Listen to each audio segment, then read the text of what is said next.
જૂનાગઢ માળિયાહાટીના પંથકના જળાશયો ખાલીખમ.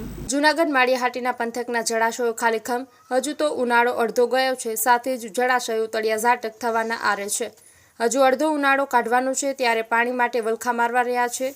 માળિયાહાટીના વ્રજમી ડેમમાં માત્ર 4% જ પાણી બચ્યું છે.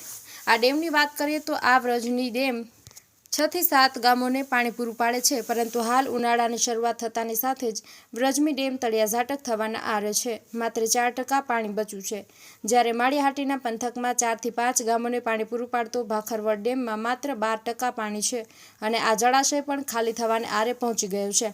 પરંતુ આ બંને જળાશયોમાં પાણી ખૂટશે પછી શું થાય તે તો આવનારો સમય જ બતાવશે. અહેવાલ બાય મા ન્યૂઝ પ્રતિનિધિ પ્રતાપ સિસોદિયા, માળિયાહાટીના. હું આર.એન. ઠાકર, મદદનીશ ઇજનેર, નાતાઈ સારંગ કુસ્પેટા વિભાગ ચોરવાડ. ભાખરવડ આરઆર તેમજ વ્રજની આરઆરનો ઇન્ચાર્જ એસઓ છું. વ્રજની આરઆરમાં અત્યારે 2% પાણી છે, આજની તારીખ 2/6/25ના રોજ. આ ડેમના લીધે વાંદરવડ, દુધાળા, અમરાપુર, ધરમપુર, સરકડિયા, ઇટાડી તેવા 10 ગામને પાણીનો લાભ મળે છે.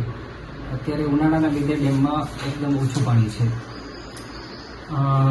વાત કરીએ તો ભાખરવડ આરઆર યોજના. ભાખરવડ આરઆર યોજનામાં અત્યારે 11% પાણી અવેલેબલ છે.